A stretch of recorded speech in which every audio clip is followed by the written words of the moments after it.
Bonjour tout le monde, bienvenue au podcast Quand c'est l'été. Je m'appelle Guillaume. Et moi, c'est François. On est content de vous retrouver aujourd'hui pour ce 29e épisode du podcast Quand c'est l'été.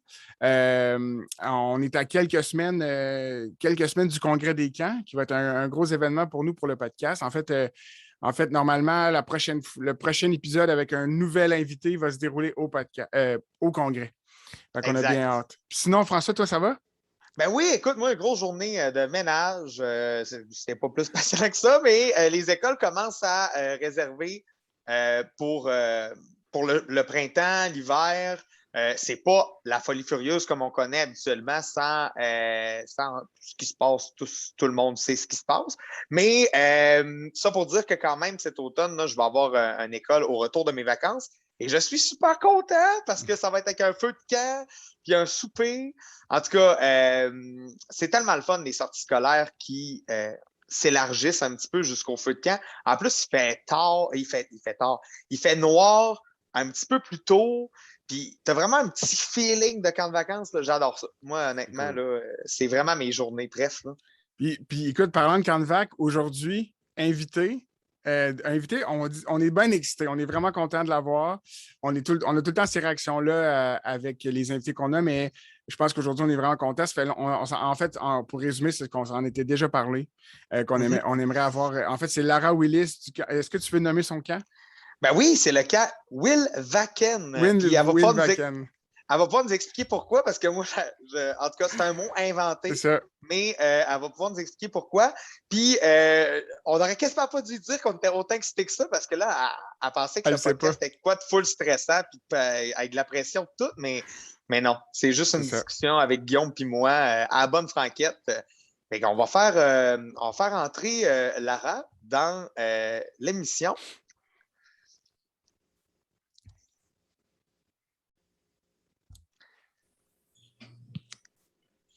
Puis, en fait, c'est ça ce qu'on disait, là, que Will Vaken s'est inventé. Moi, j'ai vraiment hâte de le savoir comme raconté par Lara. Salut Lara, ça va bien? Oui, ça va très bien. Bonsoir. Bon, on est content. Écoute, on est content de t'avoir au podcast aujourd'hui. Écoute, en ce moment, je pense que on s'en était parlé avant de commencer à enregistrer. Tu es au camp en ce moment même. Là. Oui, je suis à Magog, je suis au camp, je reste ici jusqu'en mi-octobre peut-être. OK, parce que le camp, l'hiver, opère. Ouais, Opère c'est pas dans le fond. fermé. Non, OK. c'est fermé l'hiver. On accueille quelques groupes en automne et au printemps, mais à part la maison principale, il n'y a pas de bâtiment isolé. OK. Puis, Mais écoute, c'est quand même vas-y, François. mais c'est quand même ton chez-toi pour toute cette période-là, là, je veux dire. Oui, Il n'y a c'est chez pas moi. d'animateur, animatrice là, qui habite chez vous. Là. Non, en ce moment, il n'y a personne d'autre, c'est ça. Ah, OK. Puis, écoute, est-ce que peut-être pour commencer simplement, tu veux-tu nous parler un peu du camp? En quoi consiste le camp? C'est quoi ton lien avec le camp? On sait que ça fait longtemps que tu es impliqué dans ce merveilleux endroit-là. Donc, peut-être tu peux nous en parler un petit peu? Oui, ben, c'est un camp de vacances dit traditionnel. Mm-hmm. On est au bord du lac, donc il y a beaucoup d'activités au bord de l'eau. On accueille des jeunes, pas juste du Québec, mais quand même un 25% de l'étranger aussi. Beaucoup qui viennent de l'Europe, l'Amérique du Sud, même de l'Asie aussi. C'est toujours quelque chose d'intéressant pour nous. Et ça a même commencé dès le début. Là, ça fait depuis 1958 qu'on est un camp fondé. Alors, depuis le début, il y avait toujours un intérêt international. C'est pas à moi de connaître toute l'histoire. C'est quoi l'autre partie de la question de moi, je suis directrice maintenant depuis 6 ans. Donc, j'ai commencé en 2016, mais mes parents sont les propriétaires. Donc, j'ai passé presque toute mon enfance ici. En fait, eux, ils m'encourageaient toujours à aller dans d'autres camps pendant l'été, mais moi, je ne voulais jamais quitter. J'avais toujours peur de manquer de quoi ou de ne pas voir mes amis ou de ne pas assez participer à tout. À 16 ans, j'ai travaillé dans un autre camp, le camp Amy Molson. Pour 3 étés. J'ai adoré ça. Je me suis fait de bons amis. C'était vraiment une expérience incroyable qui m'a beaucoup appris. Alors, c'est ça. Oui. Puis comment les gens, ils vous. En fait, mettons, comment je fais pour. C'est moi qui connais zéro ça, mais mettons, je suis en Asie puis je connais votre camp. Comment ça se fait? Comment le lien se fait? Honnêtement, on ne fait pas de marketing en Asie. C'est vraiment à travers les personnes qui nous connaissent des gens, peut-être. Sur notre site, oui, ça fait que ça dit on accueille des gens Ouais. de l'étranger. Alors oui, si tu cherches Google, quand Canada, peut-être ils veulent apprendre le français ou nous, on fait beaucoup de cours d'anglais et de français. Alors, s'ils cherchent quelque chose comme ça, oui, ils vont nous trouver. En Europe, il y a souvent des connexions peut-être familiales, des cousins, cousines, quelque chose comme ça, mais ça devient aussi dans les voisins ou Du quelqu'un de bouche à oreille, là. l'école qui viendra avec eux, du bouche à oreille, c'est OK. ça. Mais c'est complètement... c'est capoté, pareil, qu'il y ait du monde de l'Asie, Amérique du Sud, Europe en même temps sur le camp. En tout cas, moi, j'ai tout plein de questions, mais je vais y aller par une à la fois. La première question, là, ça serait au niveau de la vie de camp. Quand tu as des gens qui parlent portugais, espagnol, français, anglais et mandarin, comment ça se passe au quotidien, la langue? Comment qu'est vécu principalement anglais, français? Est-ce que les jeunes même s'apprennent des mots de différentes langues? Mais je dirais, premièrement, souvent, ils arrivent avec un peu de connaissances. C'est sûrement plus facile maintenant que c'était dans le temps. Maintenant, avec l'Internet, des programmes qu'on peut pratiquer avant d'arriver. Mais même à ça, les enfants sont tellement, c'est quoi le forgiving? Ouais. Comme ils sont tellement là pour accepter les autres, donc ils ne sont pas gênés à pratiquer puis faire des erreurs, commettre des erreurs pendant qu'ils parlent et dire hey, je ne connais pas ce mot-là, peux-tu me dire c'est quoi chien ou arbre en espagnol ou en français, anglais? Ouais. Alors, c'est sûr qu'eux sont très ouverts à se connaître et parfois, surtout à 9-10 ans, quand ils arrivent, ils ont très peu d'une autre langue. Alors, ils doivent s'attendre à être moins entendus, moins compris pendant qu'ils sont ici, mais c'est un choc aussi pour eux. Parfois, on a des employés qui parlent un peu la langue, mais c'est rare si c'est quelque chose comme le mandarin, oui. C'est drôle que tu as mentionné le portugais parce qu'on a eu récemment, on était censé avoir des filles de Portugal cette année, mais elles ne pouvaient pas venir. Là. C'est sûr que cette année, 2021, c'était très différent, donc on n'a pas eu cette population internationale. Mais les jeunes sont vraiment ouverts à pratiquer et à connaître les autres langues, oui. Wow. Puis, écoute, écoute, moi, je serais intéressé d'aller vers le fait d'avoir grandi là. Ton lien, tu sais, je ne veux pas rentrer dans le quétaine nécessairement trop vite, là, mais ton lien avec le camp, parce que là, c'est rendu ton emploi de vie. Tu sais, il y a une différence entre grandir dans un camp, triper avec tes parents, puis à un moment donné, à, mettons, 16-18, je ne sais pas à quel âge ça se décide, là, tout ça, 21 peut-être plus tard, de comme, ben là, je vais en faire ma vie, tu sais, professionnelle. T'sais, parce que comment tout ça a cheminé, comment tu... Mais tu peux m'arrêter là si je vais trop dans les détails éventuellement. Mais c'est intéressant. Je ne sais pas, en tout cas, c'est mes grands-parents qui ont fondé le camp. Puis là, exact. il y a en 1986-87, mes parents ont pris la relève. Et éventuellement, moi, je me rappelle quand j'étais enfant, j'étais souvent demandé hey, ça va-tu être ton emploi? Ça va être toi qui prends la relève? Puis je disais, je ne sais pas ce que je répondais, mais éventuellement, ces questions ont arrêté comme si c'était trop une question réelle. On ne veut plus mettre de pression sur elle, de demander okay, c'est quoi tu fais pour la vie. Mais c'est quoi? Pendant que j'étais à l'université, moi, j'ai fait mes études en éducation.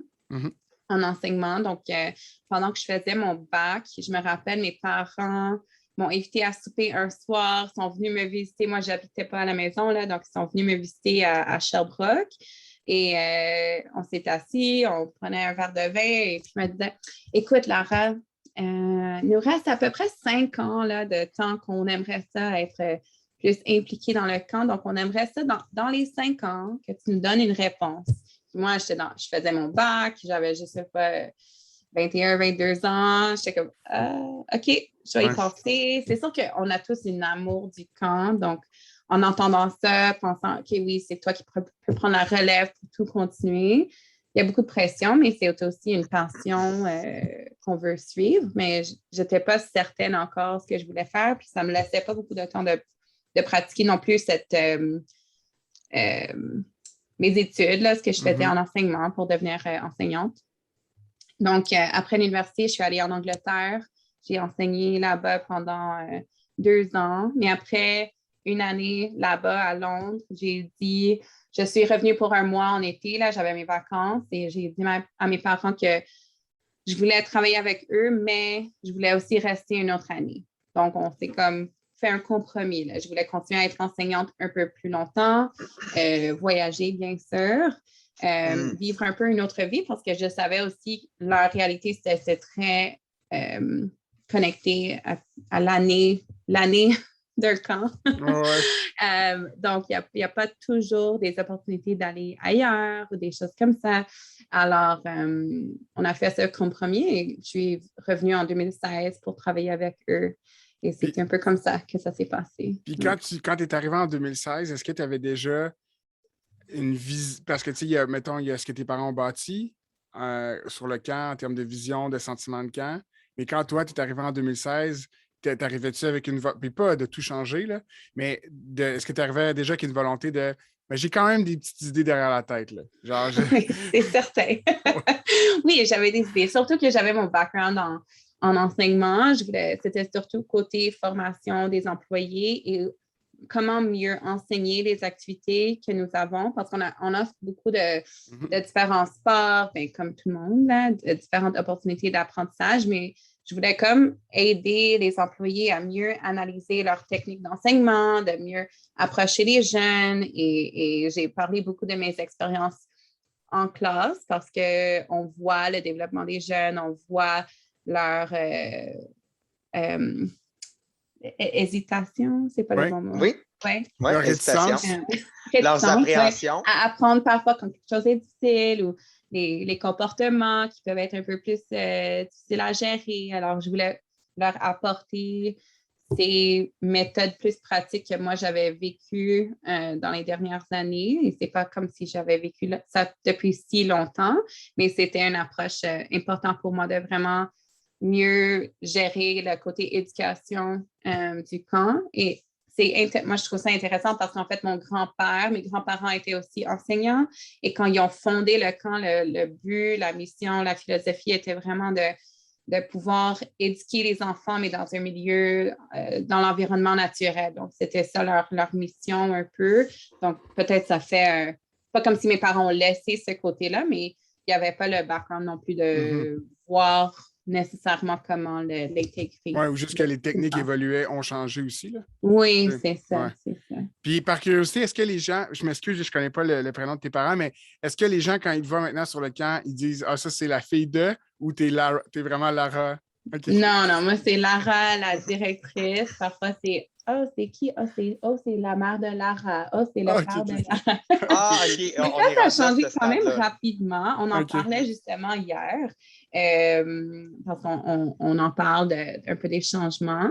Et je me rappelle, c'était une des premières choses que mes parents m'ont dit, là, c'était vraiment important pour eux que moi, je serais connue comme la directrice pour les parents, pour les employés, pour les campeurs. C'était plus moi, la fille des directeurs, c'était Lara, la directrice. Et dès, je pense, le deuxième été, vraiment, c'est les parents venaient m'approcher. Ils ne demandaient plus, c'est qui est en charge, c'est qui. Parfois, peut-être, parce que je sais que j'ai l'air jeune. S'il y a quelqu'un qui est mécontent un peu, là, mais honnêtement, depuis les 4 dernières années, il y a vraiment personne qui demande pour mes parents, sauf si c'est des anciennes qui veulent leur dire bonjour ou leur faire de beaux messages. Ça, j'ai tellement déjà vécu ça, là. Genre, ouais, mais là, c'est parce que je voudrais parler au directeur du camp de jour. Je fais, c'est moi. C'est comme. À qui d'autre voudrais-tu parler? À personne d'autre. En fait, il y a même une madame, elle ne me croyait pas. puis elle est allée voir ma responsable de service de garde pour lui dire là, ça marche pas.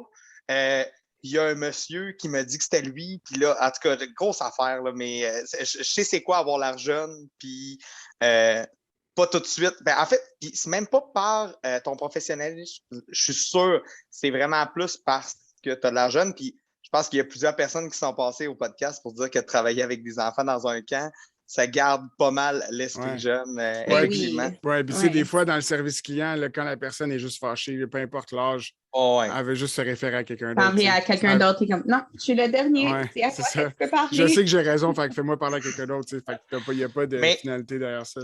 C'est drôle, hein, parce que l'autre fois, j'avais cette discussion-là avec un ami, puis je disais, tu sais, je suis quand même chanceux. Dans un camp, j'ai pas, mettons, la place où les gens sont le plus souvent fâchés. Ça arrive du monde fâché qui ont des plaintes. On s'entend qu'on s'occupe comme des choses les plus importantes des gens.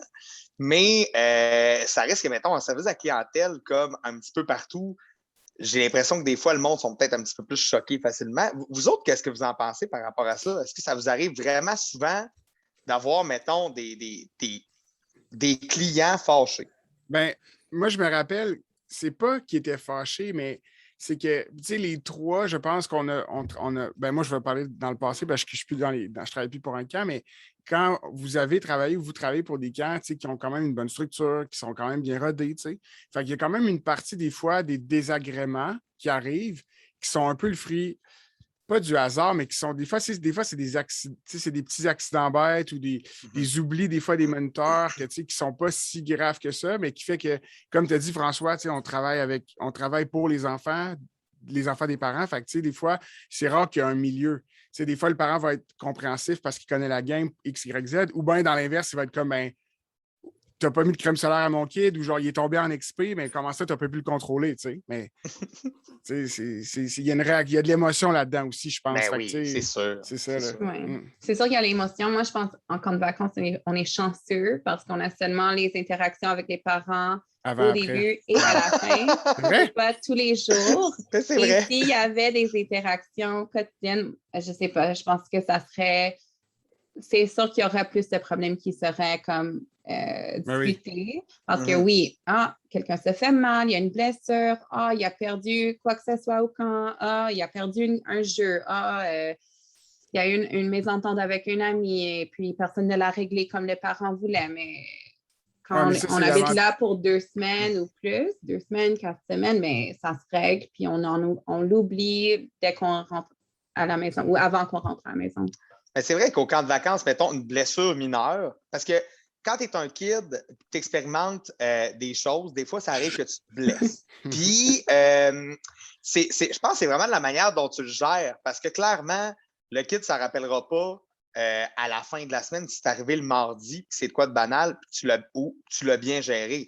Mais si, mettons, tu le dédramatises d'une certaine manière qui te déplaît à l'enfant, bien, comme là, ça se peut qu'il s'en rappelle, mais moi, ce que j'adorais au camp de vacances, c'était que les jeunes, à la fin de la semaine, quand ils se dépêchaient, en tout cas, je ne sais pas si ça vous faisait ça aussi, vous autres, là, mais ils se dépêchaient d'aller voir leurs parents pour les choses un peu badass qu'ils ont faites. C'est pas genre, mettons, on a fait du tir à l'arc, c'était vraiment normal, tu sais, ou genre, tu sais, c'était plus, on a fait un coup, là, ou bien, je me suis pas lavé de la semaine, alors que c'est faux, là. J'adore être présente pour ces conversations-là, mais aussi pour être la personne qui leur demande « Et puis, combien de fois tu as pris ta douche cette semaine ou dans les 2 dernières semaines? » Ils sont comme « Est-ce que tu as brossé tes cheveux? » Oui, c'est ça. Mais c'est ça. Ça, c'est l'avantage. Vas-y, François. Vas-y, Guillaume. J'allais juste dire, c'est l'avantage indéniable du camp de vague sur les camps de jour. Ça, c'est imbattable. Puis il n'y a rien, c'est pas une pointe vers les parents, mais le fait qu'ils décrochent d'un certain cadre et qu'ils vont dans l'autre, qui est aussi bon dans le camp de vague, c'est pour le kid, pour le moniteur, pour l'expérience camp, c'est imbattable, ça. C'est ça, l'indépendance, c'est la résilience, on résout même à les 8 problèmes ans, nous-mêmes. Parce que souvent, c'est des mots qu'on emploie quand ils ont 15 ans, mais là, c'est genre entre 5 et 10, ils le vivent aussi, tu sais. Fait que c'est hot, là. Et, moi, j'ai une couple d'affaires à rebondir là-dessus. J'ai une suggestion lecture. Avez-vous déjà vu le livre? Vu ou lu? Excusez-moi. Une bonne question. Je l'ai juste vu, je ne l'ai pas lu. En fait, c'est un livre qui recueille des lettres d'enfants intégrales de leur camp de vacances, mais comme leurs pires expériences de camp de vacances. Et il faut que je vous retrouve le nom. Il me semble que c'est My Worst Summer. C'est en anglais. Mais comme tu as juste, à chaque page, tu as une lettre d'un enfant. Elle est écrite intégrale, fait qu'il y a beaucoup, beaucoup de fautes, mais l'essence est là, c'est que tous des jeunes qui écrivent des lettres à leurs parents, de leur dire comme c'est I hate it there, those people don't let me. Tu sais, mettons, il y a des affaires qui vont du genre il y a quelqu'un qui m'a volé mon ballon pendant que genre moi je l'avais caché en dessous de mon lit pour pas me le faire voler. Puis comme il y a vraiment des affaires super drôles. Oui, c'est ça, c'est PS. I hate it there. Tu vois mon anglais, comment il est bon? J'ai pas vu, mais je suis un compte Instagram qui est c'est comme quelque chose de semblable, c'est homesickness ou I'm homesick ou je sais pas, je vais te l'envoyer le compte. Mais c'est très semblable, des lettres du camp, c'est très drôle. On va vous l'amener au congrès. C'est un livre à Olivier, là. Faut qu'on vous amène super. Ça. Puis l'autre affaire aussi que je voulais vous dire, tu sais, les parents ont tellement pas la même, moi je pourrais dire, la même tolérance aux choses qui arrivent à leurs enfants.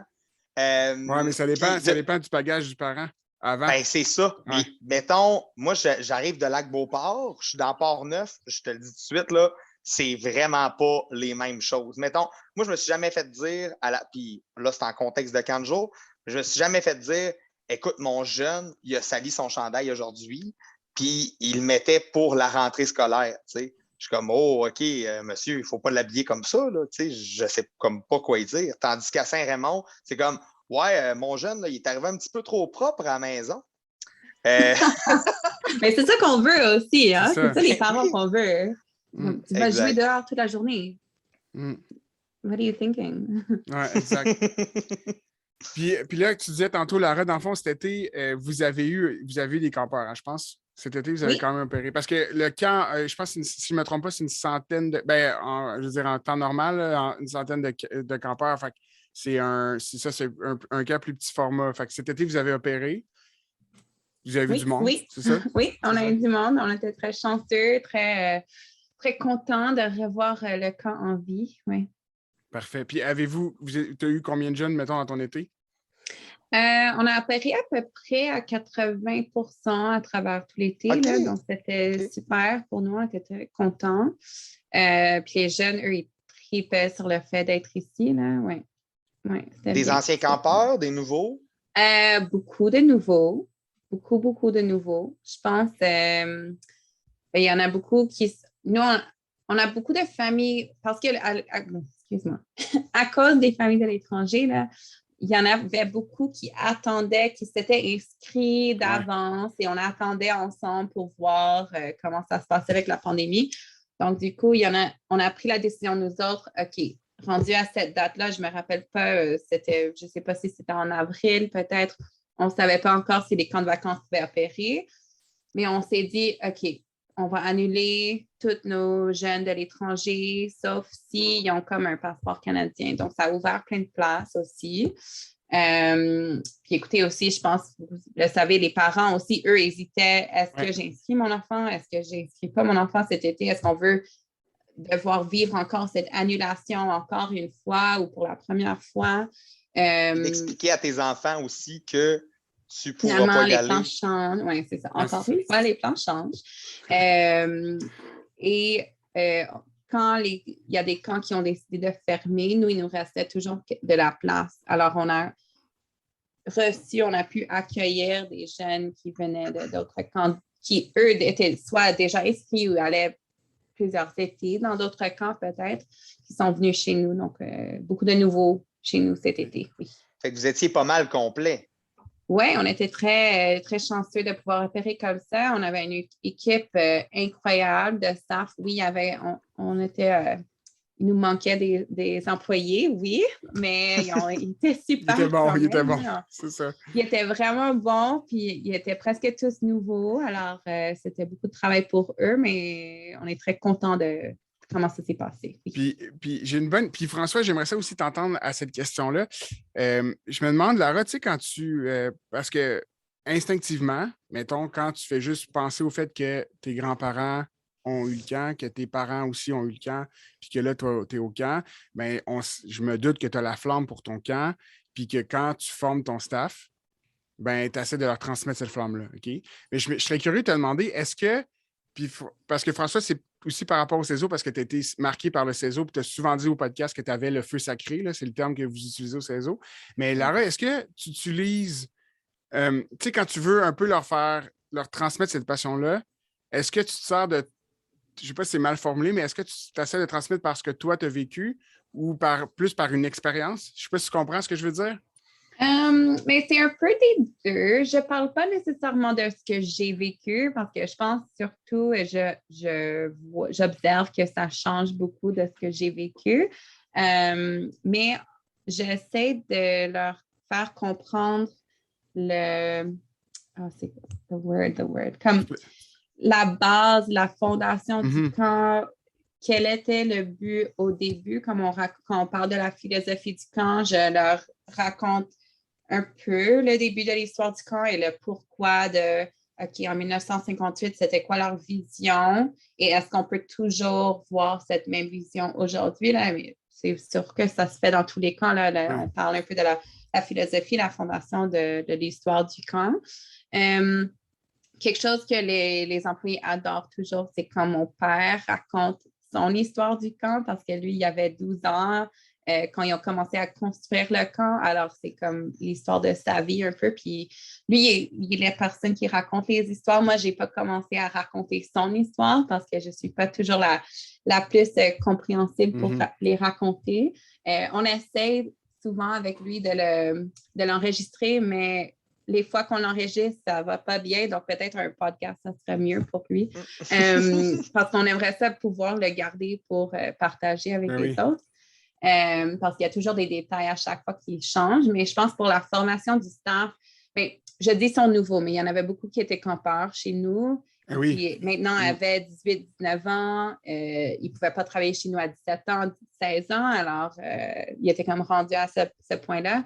Donc, ils partagent aussi de leur expérience et de leur passion. Mais je pense, pour la formation, c'est vraiment leur faire comprendre le pourquoi de tout. Oui.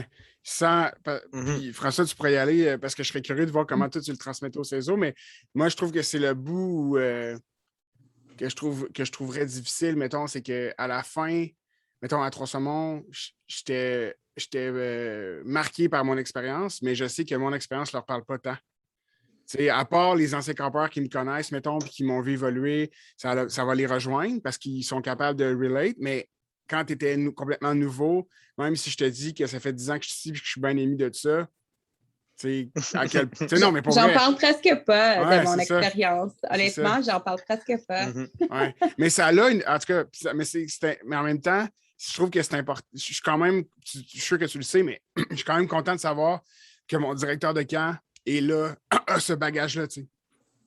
Tu sais, mettons, moi, mon expérience, je vais souvent la dire aux parents. Si, mettons, les animateurs, animatrices me posent des questions sur mon background, je vais leur répondre avec super beaucoup de plaisir. Tu sais, mettons, moi, quand je forme beaucoup avec mon cœur, je forme beaucoup avec ma philosophie. J'ai pas de pattern régulier. J'essaye comme tout le temps d'avoir un pré-camp, premièrement, qui va être différent d'une année à l'autre si, genre, c'est des anciens qui reviennent aussi. Moi, je mise beaucoup, mettons là qu'on a comme des formations puis des jeux thématiques réguliers, là, ben moi, ce que je vais me démarquer, je pense que ça va être plus au niveau des feux de camp puis les oasis qu'on parle. Moi, honnêtement, je suis réputé pour faire pleurer mon monde puis faire pleurer moi-même autour d'un feu de camp en se disant, ben écoutez, comme, qu'est-ce que vous êtes venu chercher au camp comme cet été? Puis c'est tout le temps différent d'une partie à l'autre. Puis des fois, puis ça, là, dans une petite équipe, là, je dis une petite équipe cette année, dans le fond, on était comme 18 comparativement à une centaine autour d'un feu habituellement. Là. Ce qui est le fun avec la petite équipe, c'est que tout le monde a vraiment son temps de parole. Puis des fois, tu passes la première journée avec quelqu'un que tu ne connais pas, puis que tu n'as pas tant entendu à le connaître, puis, ou bien tu trouvais qu'à certains moments, tu étais peut-être moins dynamique, peut-être moins le genre de personne que tu te voyais travailler en animation pour tout l'été. Mais à partir de ce premier feu-là, tout le monde se parle. Tout le monde est comme Hey, mais ce que tu as raconté, ça me touche. Hey, comme ma première impression que je m'étais faite de toi, parce que là, il y a du monde qui dit moi, je me fais jamais une première impression des gens, c'est faux, là. Mais surtout d'un camp avec du monde comme qui jacasse, puis il y a déjà des potins, puis c'est même rien passé. Mais tout ça pour dire que, ouais, moi, j'aime vraiment ça comme connaître mon monde, avoir des discussions significatives avec chacun, puis on parlait de recettes secrètes de recrutement de personnel, puis de retenir ces gens, puis d'avoir une bonne rétention. Je pense que ça passe beaucoup par l'aspect humain d'un employeur. Des fois, moi, je suis un petit peu trop candide, là, je me l'avoue, là, puis je l'ai appris un peu avec Olivier cet été. Il y a certains moments où je crois tellement trop à l'humain que moi, je donne des chances et tout.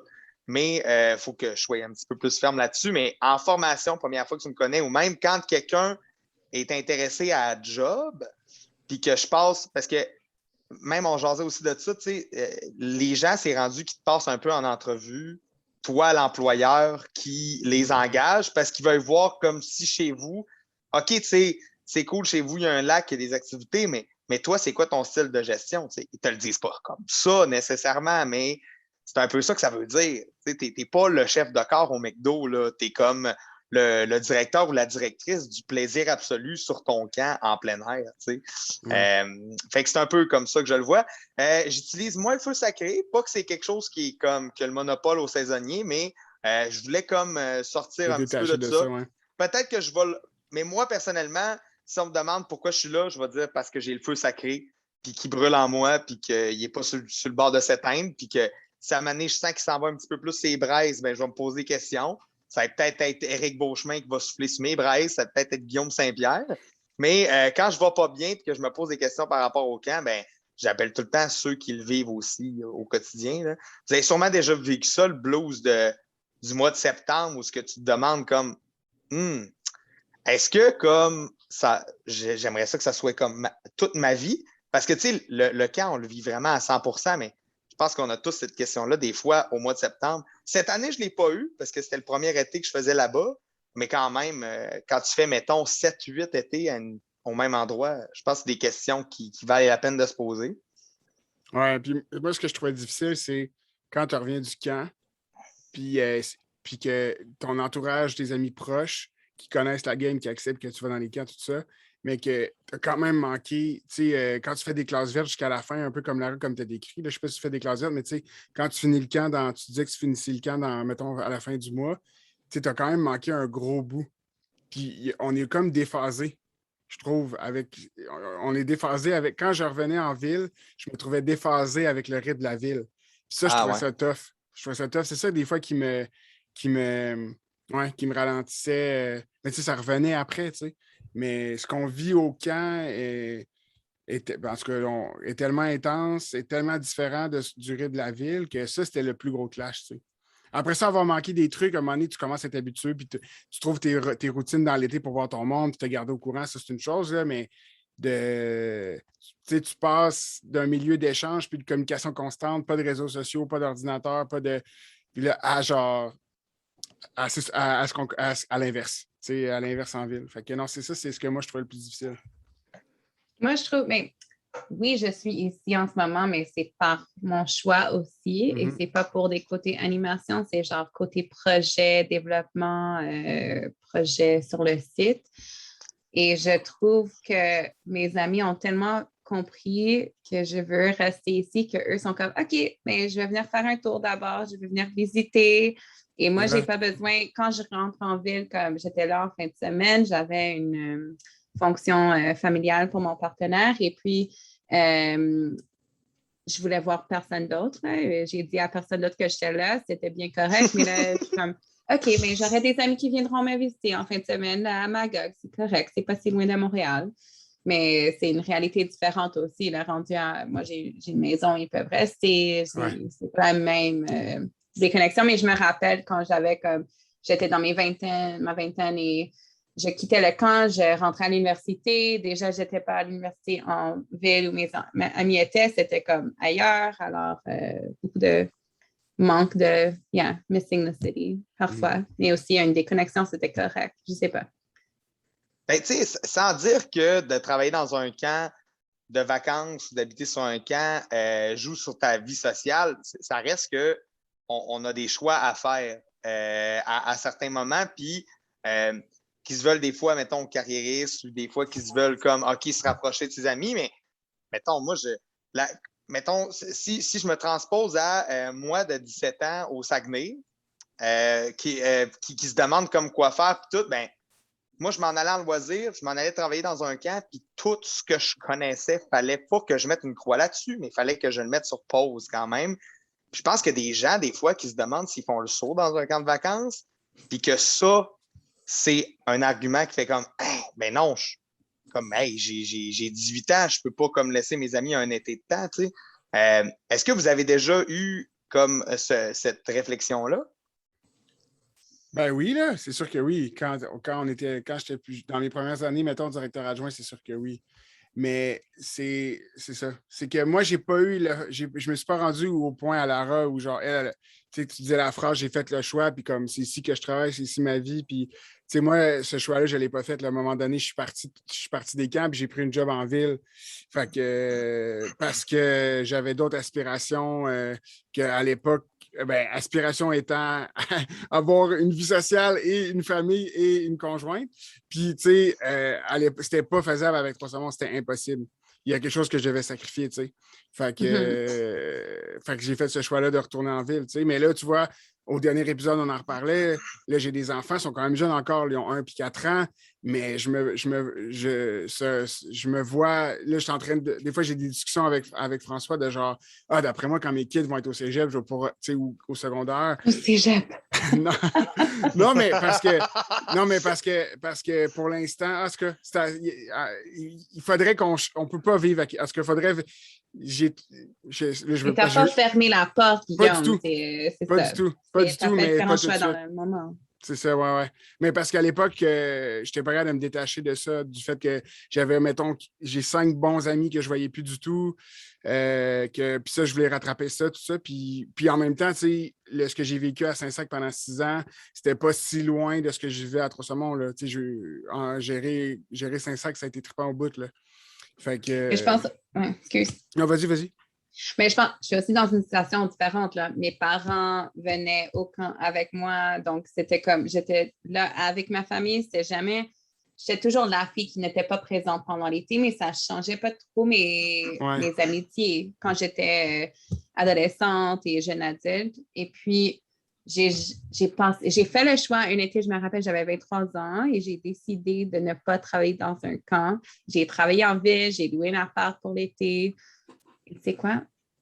Je voulais tellement sauter dans le lac, puis il n'y en avait pas près de moi. Ça me manquait tellement. Je pense que je suis venue visiter comme 1 ou 2 fois ici à Wilvaken. Je me suis beaucoup amusée cet été-là, mais c'est un peu le même feeling. Je me suis fait de bons amis au travail, puis on passait notre temps ensemble. Donc, je me rendais en bicyclette au travail, puis c'était ça les soirées, mais je ne voyais pas tant de monde à part ça parce qu'on travaille tous tellement. Je pense qu'on est jeunes aussi. Là, on n'a pas de temps de. C'est pas comme si on voyage pendant l'été. Là, on n'a pas nécessairement l'argent pour ça aussi pendant l'université. Mais même quand je n'étais pas dans mon camp actuel, je suis allée travailler dans un autre camp, comme j'ai mentionné au début. Donc, pour moi, je ne savais même pas comment passer un été pas au camp. Donc, c'est pas la même histoire, là. C'est pas comme si j'ai vécu des étés en ville. De ma vie, j'ai vécu 2 étés. 2 étés pas dans un camp, c'est ça. De toute ta vie, là. De ma vie, oui. Incroyable. Incroyable, positif. Parce que je suis née en juin, je n'ai pas mentionné au début. Je suis née en juin, le 14 juin, puis le camp commençait. Alors, c'est ça. Ma mère est venue au camp avec moi à 2 semaines. Genre 2 semaines. Ouais. C'est fou.